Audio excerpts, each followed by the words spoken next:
कैसे हैं? आशा करता हूँ कि बहुत-बहुत अच्छे होंगे और जैसे कि आपको पता है मैंने कहा था कि हरियाणा जो है हरियाणा ग्रुप डी के लिए मैं स्पेशल क्लासेज आपको जो है स्टार्ट करने वाला है जिसमें हम लोग प्रीवियस ईयर के क्वेश्चन देखेंगे और हर एक जो है सब्जेक्ट के देखेंगे जिसमें हम लोग यहाँ पे स्टार्ट कर दिए हैं प्रीवियस ईयर क्वेश्चन 2018 में जो पूछे गए हैं हरियाणा ग्रुप डी में, ठीक है? तो खास करके अगर आपको किसी भी एग्जाम को क्रैक करना है तो आपको पता है कि उसका मेन मूल मंत्र होता है कि पहले प्रीवियस ईयर पे आपकी पकड़ होनी चाहिए। प्रीवियस ईयर में किस तरीके के किस लेवल के प्रश्न पूछे गए हैं, हम उसको ही आधार मान के जो है प्रिपरेशन करते हैं क्योंकि बिल्कुल वैसा ही प्रश्न उसी तरीके के पैटर्न से एग्जाम होता है। तो हम जो है प्रीवियस ईयर के क्वेश्चन को स्टार्ट कर दिए हैं। आप लोगों का डिमांड था कि प्रीवियस ईयर के क्वेश्चन भी करा दीजिए, तो प्रीवियस ईयर पे भी हम लोग आ चुके हैं। मॉडल सेट भी आपके लिए हम लॉन्च कर रहे हैं और टेस्ट भी आप लोगों को हम डेली करा रहे हैं शाम में। तो ये सारे के सारे आप लोगों को फैक्ट तो सिलेक्शन के लिए क्लासेज बिल्कुल आपको फ्री कर दिया गया है। मैंने आप लोगों से कहा है कि ये जो है यूट्यूब पे क्लासेज बिल्कुल इसका फ्री रहेगा और साथ में इसके पीडीएफ भी आपको फ्री में मिल रहा है, ठीक है? तो कहीं ना कहीं आपके लिए बहुत बड़ा मौका है। तो सभी लोगों से हम रिक्वेस्ट करेंगे कि किसी भी एंगल से क्लास को मिस मत करना। क्लास सुबह शाम जो है कराया जा रहा है। तो चलिएगा हम लोग फटाफट से क्लास को स्टार्ट कर देते हैं और जितने भी मेरे दोस्त हैं जो क्लास को लाइक नहीं किए हैं तो प्लीज़ क्लास को लाइक कर लो और चैनल को सब्सक्राइब नहीं किए हो तो चैनल को सब्सक्राइब कर लो ताकि हर एक क्लास की जो नोटिफिकेशन है आप तक पहुंच जाए, ठीक है? नोटिफिकेशन ऑन कर लो ताकि जैसे ही हम अपना क्लासेज स्टार्ट कर रहे हैं तो आपके पास नोटिफिकेशन चला जाए, ठीक है? हर एक प्रश्न करेंगे, ऑल सब्जेक्ट के प्रश्न करेंगे, आप केवल क्लास को अंत तक देखो। पहला प्रश्न आपके सामने है, देखिएगा कह रहा है एक निश्चित कुट भाषा में मोर को ये लिखा जाता है मोह को ये लिखा जाता है तो उसी कुट भाषा में भी को जो है क्या लिखा जाएगा। देखिए सबसे पहले आप ये देखोगे रीजनिंग के प्रश्न है, ठीक है? और रीजनिंग में आपको ज़्यादा मेहनत करना नहीं है। अगर हम आप हमसे जुड़े हो तो मुझे लगता है कि आप रीजनिंग में एक भी प्रश्न गलत नहीं करके आओगे और मैथ में, क्योंकि जड़ से ख़त्म कर देंगे हम लोग रीजनिंग मैथ को, साथ में साइंस और जीके को भी। जीके तो आसान है, हरियाणा से रिलेटेड खास करके ज़्यादा प्रश्न आपके एग्जाम हॉल में पूछे जाएंगे और करेंट अफेयर के तो उसकी भी क्लास हम स्पेशल करा देंगे। जो जो आप कहिएगा वो बिल्कुल होगा, केवल और केवल आपको डेली क्लास करना पड़ेगा तो ही सिलेक्शन होने वाला है, ठीक है? अगर हम क्लास करा रहे हैं, अगर आप नहीं करोगे तब भी सिलेक्शन नहीं होने वाला है। तो डेली क्लास को करना पड़ेगा। आप देखिएगा समझिएगा यहाँ पे कि जो है रीजनिंग का प्रश्न है तो सबसे पहले कभी भी किसी भी जो है एग्जाम में आप बैठो और रीजनिंग के प्रश्न सॉल्व कर रहे हो और पूरा में पूरा नंबर चाहते हो तो जो दिया है उसको आप लिखो ताकि आपको पता चल सके कि इसमें हुआ क्या है। फिर उसके बाद से मोव लिखा है MOVE, इसको कह रहा है कि मोव को लिखा जाता है 3254। उसके बाद से यहाँ पे आप देखोगे कह रहा है भी का कोड क्या होने वाला है तो बिल्कुल सिंपल है। हम सिंपल तरीके से यहाँ पे समझने की कोशिश करेंगे। तो यहाँ पे जो है आ, ये M मिल रहा है हमें ऊपर नीचे और O मिल रहा है, ठीक है? तो यहाँ से या कट गया, ई से ई कट गया, मतलब कॉमन हो गया। अब यहाँ पे देखोगे तो आपको ये 4 से ये 4 मिल रहा है, कट जाएगा, 3 से 3 कट जाएगा और 2 से 2 कट जाएगा, अर्थात नीचे बचा भी और इधर बचा 5। तो हमसे कोई पूछेगा कि भी का कोड क्या है तो 5 है। बिल्कुल आसान था ये प्रश्न, ठीक है? आप आसानी से समझ गए होंगे। मुझे लगता है गलती किसी भी एंगल से आप नहीं करोगे। अगर आप इसके कोड पे जाओगे तो M होता है 13 पे जबकि लिखा है 3, O होता है 15 पे लिखा है 2, मतलब इस तरीके से तो इसका कोड नहीं दिया था। इसीलिए आपको ये ध्यान देना है जब भी इस तरीके के प्रश्न आए एक अक्षर का वैल्यू निकालने के लिए तो आप लिख के दोनों में कॉमन देख लेना, आपका आसानी से प्रश्न सॉल्व हो जाएगा। ऑप्शन नंबर सी जो है इसका राइट उत्तर था। नेक्स्ट प्रश्न आपके सामने है, अगर आपको समझ में आ रहा है, अगर आपको क्लासेस समझ में आ रहा है तो बिल्कुल आप सपोर्ट के तौर पे एक लाइक ज़रूर कर दीजिएगा और अगर क्लासेज आपको अच्छा नहीं लग रहा होगा तो आप डिसलाइक भी कर सकते हो, कोई दिक्कत नहीं है मुझे, ठीक है? मुझे और बेहतर करना पड़ेगा, ठीक है? ये मुझे पता होगा। लेकिन अगर लगेगा कि हाँ आपके लिए मेहनत किया गया है तो आप बिल्कुल सपोर्ट जरूर करिए। अंग्रेजी वर्णमाला के क्रम के आधार पर दी गई संख्या में प्रश्नवाचक चिन्ह के स्थान पे क्या आएगा? अब देखिएगा अंग्रेजी वर्णमाला के क्रम पे ये दिया गया है, इसके बाद ये लिखा गया, इसके बाद ये लिखा गया, इसके बाद ये, तो अगला पद हम लोगों से पूछा जा रहा है। ठीक है, 5 मिनट का समय दूंगा, आप खुद से सोचोगे और मेरे साथ सॉल्व करोगे। आपको कोशिश करना है कि जितने भी प्रश्न है वो मेरे साथ, मेरे से पहले प्रश्नों के राइट उत्तर आप खुद से बताओ। ठीक है, चलिएगा हम देख लेते हैं आसान तरीके से। सबसे पहले हम पहला अक्षर देखेंगे डी, यहाँ पे पहला अक्षर ई, ई के बाद पहला अक्षर एफ, एफ के बाद से जी, तो जी के बाद से क्या आएगा, आप देख रहे हो +1 किया गया है, पहला +1 मात्र +1 कर रहा है, तो आप जी के बाद से कहाँ पे जाओगे, एच। मुझे लगता है आसानी से आप समझ गए होंगे कि पहला अक्षर एच ही आएगा।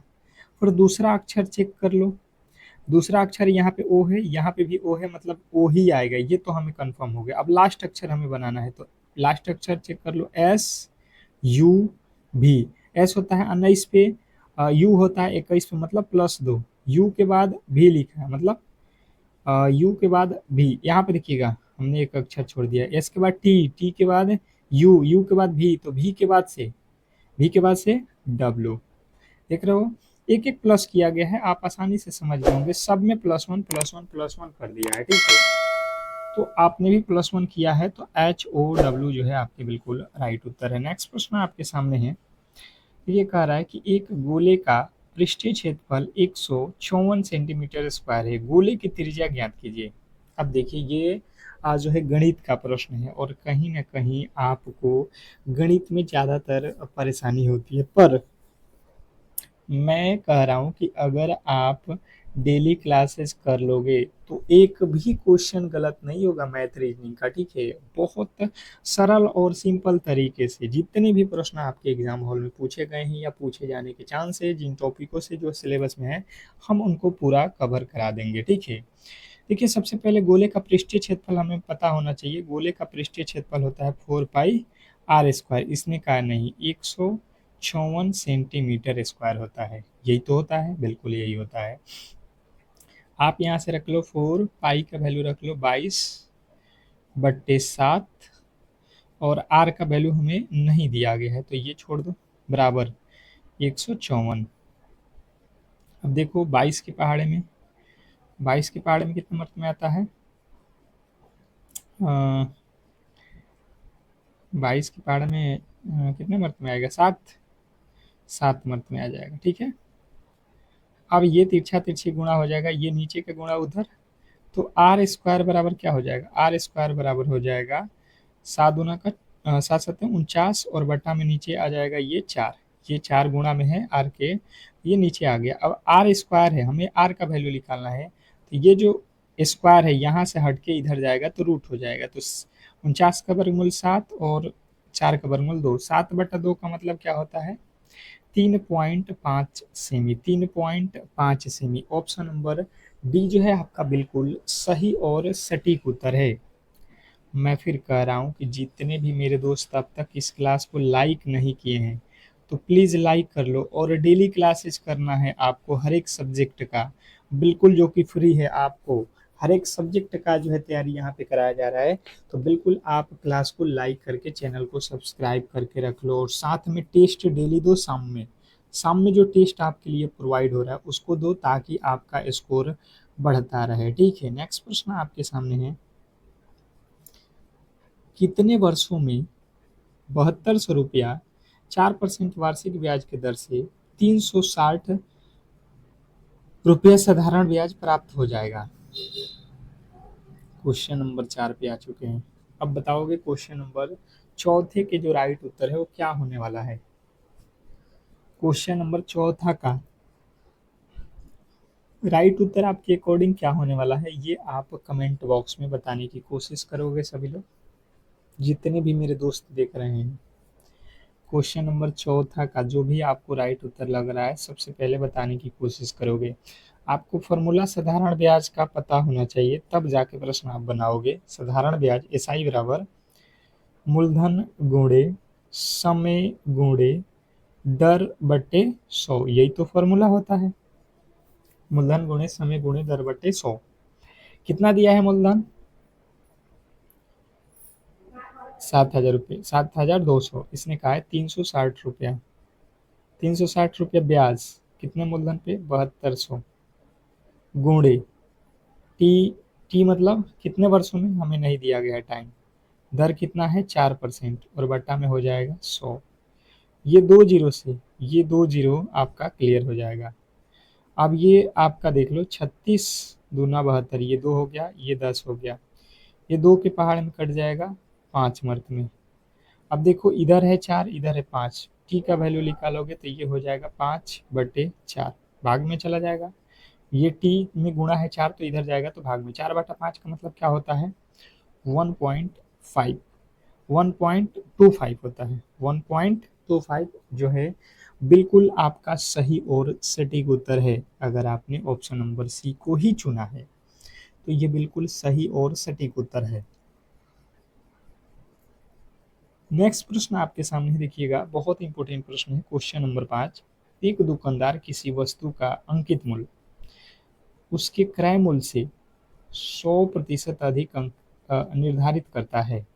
26% का लाभ प्राप्त करने के लिए अंकित मूल्य पर कितने प्रतिशत की छूट देनी चाहिए। बहुत बहुत इंपॉर्टेंट है, वीवीआई कर लो, आप इसे वीवीआई कर लो, क्योंकि बहुत ज़्यादा महत्वपूर्ण प्रश्न है और आपके एग्ज़ाम हॉल में इस तरीके के प्रश्न आते हैं तो कहीं ना कहीं आपको लगता है कि ये बहुत भारी है, जबकि ये देखने में बहुत लंबा है पर है बहुत ईजी। अगर आप थोड़े से नॉर्मल तरीके से इसे समझने की कोशिश करोगे तो,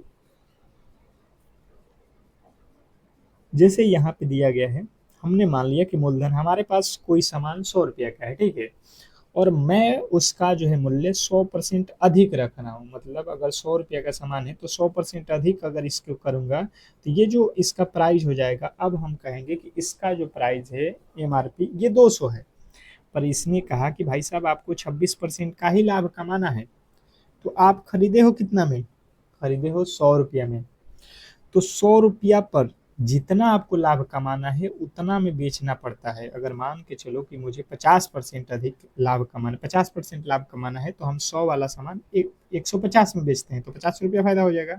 उसी प्रकार 26% का लाभ कमाना है तो हमें 126 रुपया में बेचना पड़ेगा। ये तो आपको क्लियर समझ में आ गया होगा कि 100 का सामान अगर 126 में बेच देते हैं तो हमें जो है 26% का लाभ हो जाएगा। इसने कहा है कि जो आपका प्राइस एमआरपी है 200, 200 से आपको करना है क्या, 126 में बेचना है, तो हम कितना यहाँ पे कम में बेच रहे हैं, तो 200 वाला सामान जो है हम तो लिखे हैं 200 रुपया, प्राइस एमआरपी 200 है, पर बेच रहे हैं किसी से 126, क्योंकि हमें फ़ायदा कमाना है मात्र 26%, प्रश्न में बोल दिया है। तो हम कितना का छूट दिए हैं, उससे बोलेंगे कि भाई साहब हम आपको 74 जो है छूट दिए हैं, 74 रुपये का। पर इसने कहा है भाई साहब प्रतिशत में बताओ, 74 रुपया कितने पे छोड़े हैं, 200 पे, और गुणे 100, हमेशा एमआरपी पर छूट होता है, ठीक है। ये 2 जीरो से 2 जीरो, 2 के पहाड़ में 37 दूना 74। मुझे लगता है कि इससे आसान आपको नहीं समझ में आने वाला है कहीं पर भी यूट्यूब पे, ठीक है, क्योंकि मैं एकदम सरल तरीके से आपको समझाने की कोशिश कर रहा हूँ। अगर आपको लगता है कि जो है प्रश्न समझ में आ रहे हैं तो बिल्कुल एक लाइक ज़रूर आप लोगों से हम एक्सपेक्ट करेंगे कि हाँ, आप लोग जितने भी मेरे दोस्त देख रहे हो इस क्लास को एक लाइक तो ज़रूर करोगे और क्लास को शेयर भी कर दोगे अपने ग्रुप में, ताकि सभी लोगों के पास ये क्लास पहुंच सके। कह रहा है, कार्तिक अपनी कक्षा में शीर्ष से 19वें और 27वें स्थान पे है, इसकी कक्षा में कुल कितने जो है अभ्यर्थी हैं, ये आप लोगों को बताना है। क्वेश्चन नंबर 6 के जो राइट उत्तर है बताने की कोशिश करेंगे सभी लोग। क्वेश्चन नंबर 6, कार्तिक अपने कक्षा में शीर्ष से 19वें और 27वें स्थान पे है, मतलब इसके कहने का मतलब है कि शीर्ष से जो है 19वें नंबर पे है और जो है नीचे से 27वें नंबर पे है, तो उस कक्षा में टोटल जो है अ, लड़कों के अभ्यर्थियों की संख्या जो है हमें बताना है। अब हम सरल तरीके से सॉल्व करने जाएंगे तो आसानी से इस प्रश्न को सॉल्व कर लेंगे। जैसे यहाँ पे समझोगे आप लोग, मान लो ये शुरू से कोई व्यक्ति है, इसने कहा शीर्ष से, मतलब शुरू से अगर कोई व्यक्ति है तो आप इसे काउंट करोगे तो ये आएगा यहाँ पे वो व्यक्ति 19वें नंबर पे, ठीक है, यहाँ पे ये खड़ा है। इसको आप यहाँ से काउंट करते जाओगे तो 19वें नंबर पे, पर इधर से अगर आप काउंट करते आते हो, इधर से आप काउंट करते करते आते हो तो ये आ जाता है कितने नंबर पे, 27 नंबर पे। ये कह रहा है कि अगर आप शुरू से काउंट करोगे ऊपर से तो हम आएंगे 19वें पे, और इधर से काउंट करोगे तो हम आ जाएंगे 27वें नंबर पे। तो टोटल हमें बताना है कि इस पंक्ति में टोटल कितने लोग हो। तो टोटल निकालना है तो हम क्या करेंगे कि ऊपर और नीचे वाले दोनों को जोड़ देंगे, तो ये कितना हो जाएगा आपका, कितना हो रहा है आपका, 46। पर आपको ध्यान देना है कि इसमें जो एक वो व्यक्ति यहाँ पे बीच में खड़ा है, इसको हमने शुरू से भी गिना है, अंत से भी गिना है, 2 बार काउंट कर लिया है। मतलब एक व्यक्ति तो इसमें 2 बार हमने काउंट किया है, यही तो गलती कर देंगे भाई साहब, इसमें तो एक ही बार वो व्यक्ति खड़ा होगा, इसको हम दोनों तरफ से काउंट किए हैं तो एक घटा लेंगे, तो ये बचेगा आपके इसमें 45। मुझे लगता है कि अब आप गलती नहीं करोगे, इसमें टोटल जो पंक्ति में लोग खड़े हैं ये 45 है। अब जो है आपको क्लियर समझ में आ गया होगा।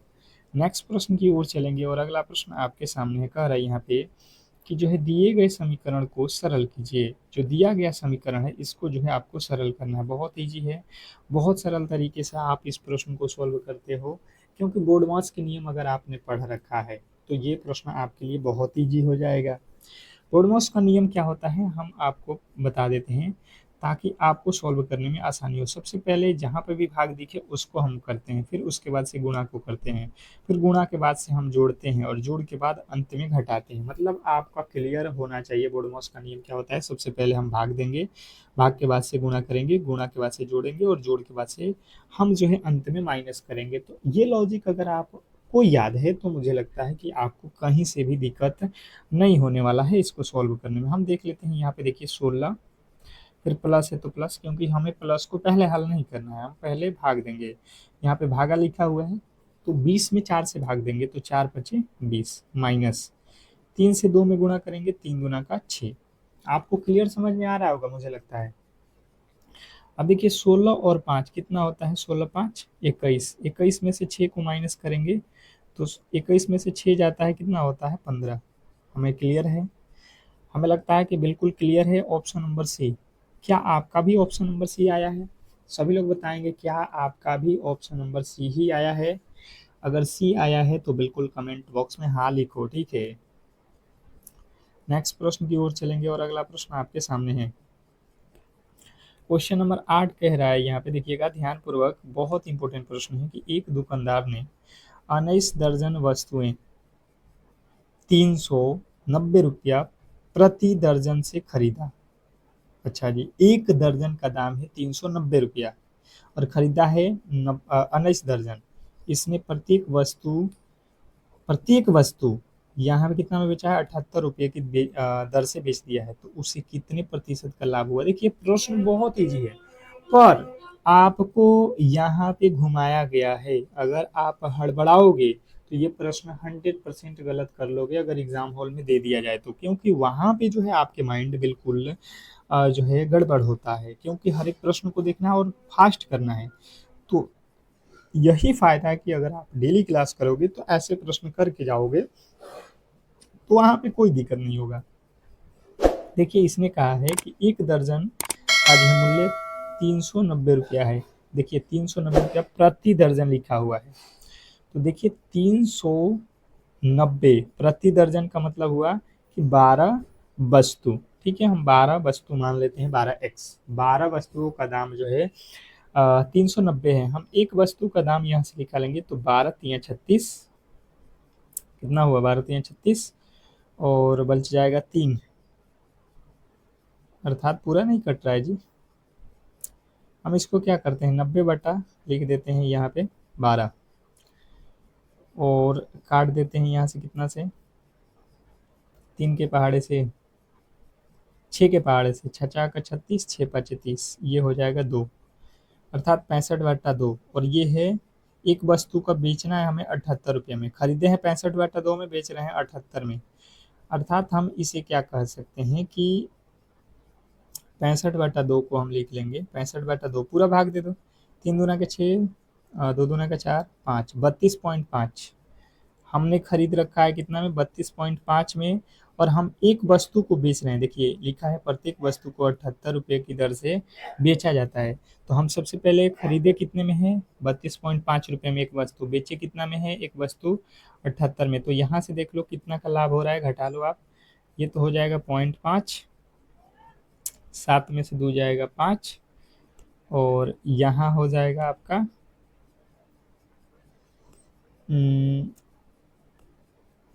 ये हो गया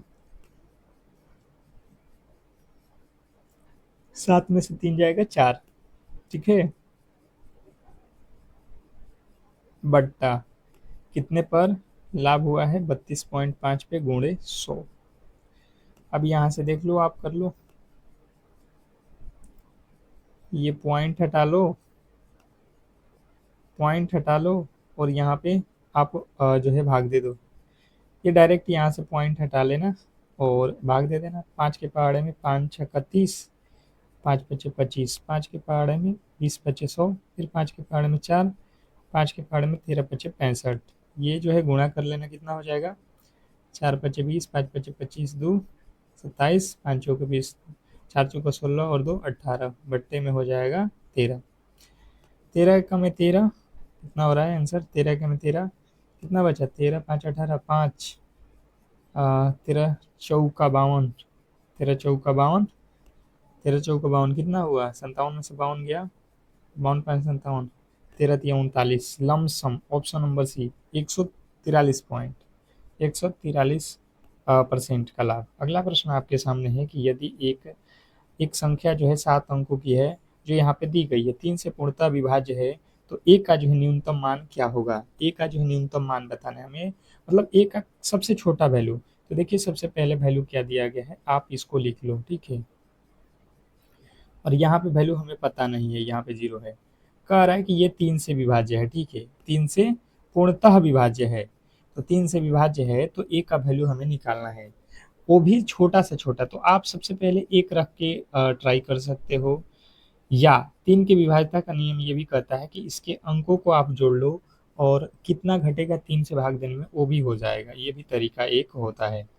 या आप सबसे पहले सबसे छोटी अंक है 1, तो 1 ही रख लो यहाँ पे, अब भाग दे दो, 3 के पहाड़ा में ये हो जाएगा, कट जाएगा, 18 तिया 54, फिर ये 5 2 27, 3 3 27, और ये 21 3 7 21, बिल्कुल कट जाएगा। ऑप्शन नंबर ए वाला ही, एक रखने पर देख लो 3 से पूरा पूरा भाग लग गया, ठीक है, बहुत आसान था, आप कर सकते थे जो भी तरीका आपको पता था। अगला प्रश्न आपके सामने यहाँ पे कि यदि संख्या इतना के प्रत्येक विषम अंक में 1 जोड़ दिया जाए तथा प्रत्येक सम संख्या में 2 घटा दिया जाए तो बाएं से दूसरा और दाएं से दूसरे अंक का योग क्या होगा। अब देखिएगा प्रश्न में सिंपल आपसे बोल दिया गया है कि भाई साहब आपको कुछ नहीं करना है, सबसे पहले आप जो है प्रश्न को लिख लो, तब जाके कोई भी गलती नहीं होगा। 3 8 5 1 7 6 4, ठीक है, और इसमें कह रहा है कि एक जोड़ना है, किसमें, विषम में। विषम कौन कौन है उसमें एक जोड़ दो, ये विषम है, ये विषम है, ये विषम है, ये विषम है, ठीक है,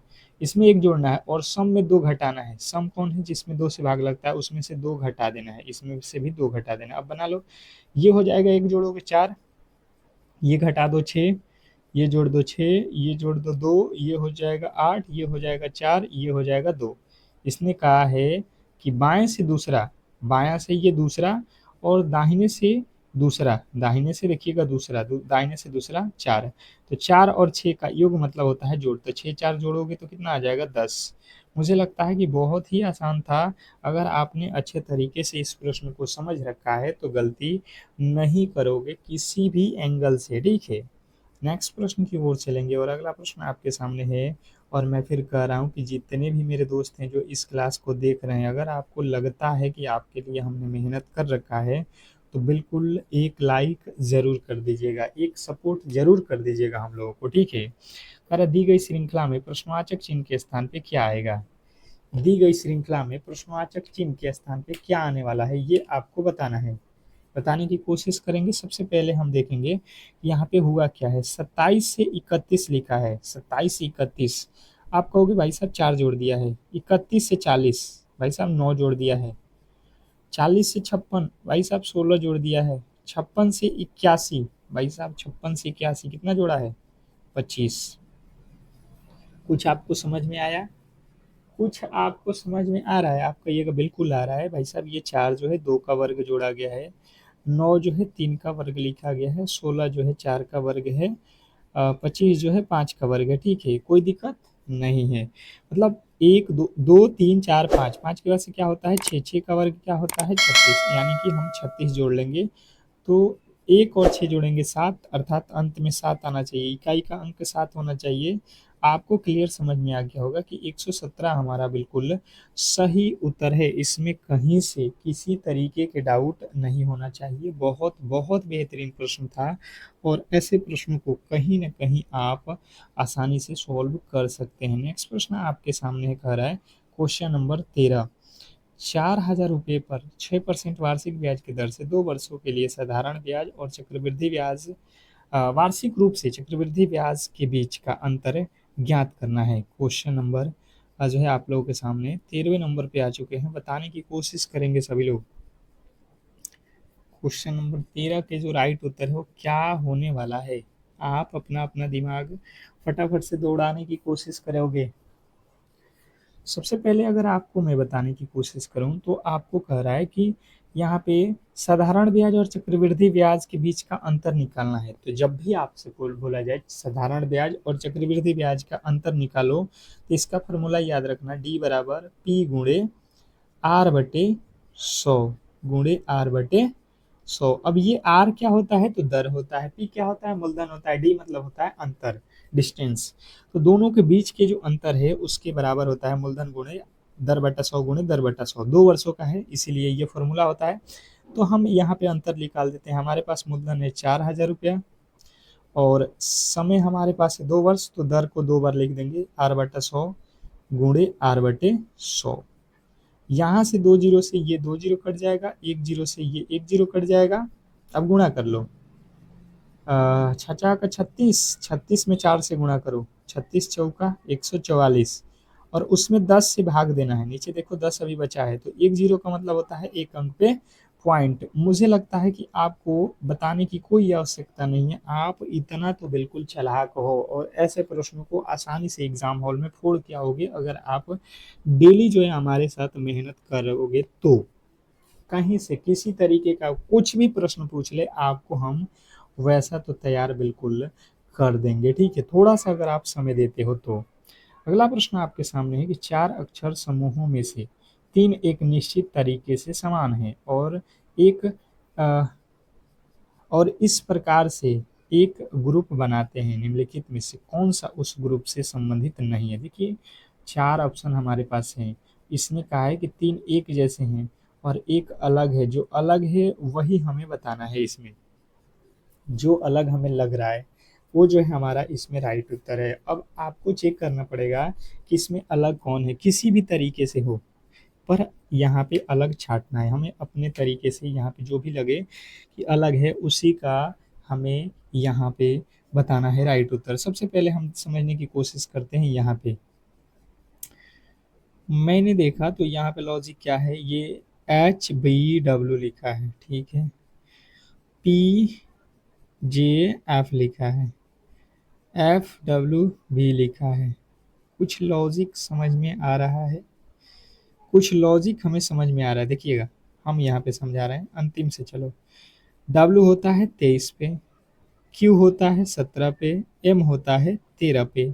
आप देखो कि यहाँ से यहाँ जाने में कितना माइनस किया गया है, 6 ठो, और यहाँ से यहाँ जाने में माइनस कितना किया गया है, 4। 6 4 का अंतर है। यहाँ पे देख लो, F होता है 6 पे, Z होता है 26 पे, V होता है 24 पे।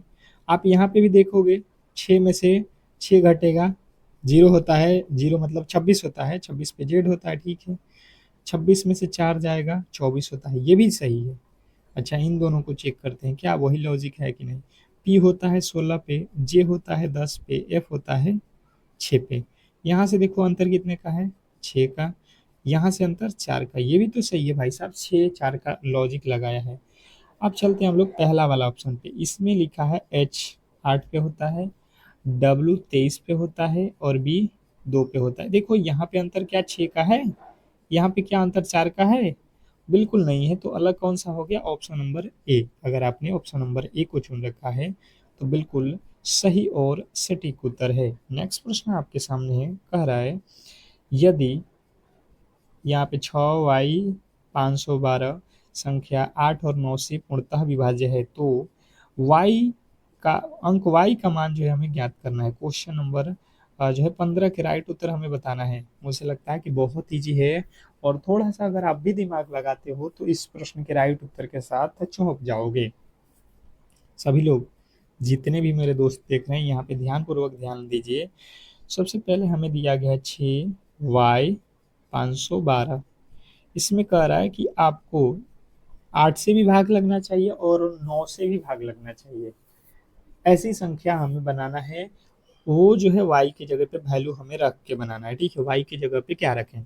तो सबसे पहले हम देखेंगे कि 8 की विभाज्यता का नियम क्या कहता है। तो 8 की विभाज्यता का नियम कहता है कि अंतिम के 3 अंक में भाग लगने चाहिए, 3 अंकों में भाग लगना चाहिए। तो देखिए यहाँ पे 8 से अंतिम के 3 अंकों में भाग दे दो, पूरा पूरा भाग लग जाएगा भाई साहब, पूरा पूरा भाग लग जाएगा। 8 का क्यू है, यानी कि 64 मत में पूरा पूरा भाग लग गया। बिल्कुल आसान हो गया कि ये जो शब्द दिया गया है इसमें तो हमारा काम हो गया कि 8 से भाग लग रहा है। अब किससे भाग देना है? 9 से।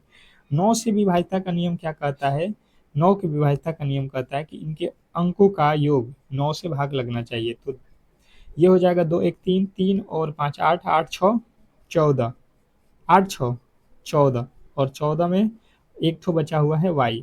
y का वैल्यू क्या रखे हैं कि 9 से भाग लग जाए। 9 से 14 में भाग लगने नहीं लगता है। 9 9 दूना 18, अर्थात 18 लाना है तो 14 में क्या जोड़ेंगे? 14 और 4 जोड़ देते हैं 18। y का वैल्यू क्या होना चाहिए? 4। मुझे लगता है आपको क्लियर समझ में आ गया होगा, ऑप्शन नंबर ए। ठीक है, इस तरीके से जो है आज की क्लास को हम लोग यहीं पे समाप्त करेंगे। अगर आपको लगता है कि ये क्लास आपके लिए बहुत इंपॉर्टेंट है तो आप हमारे क्लास से जुड़ना ना भूलें। क्लास को लाइक करके चैनल को सब्सक्राइब करके रख लो। मिलते हैं हम लोग शाम में टेस्ट के साथ, तब तक के लिए धन्यवाद।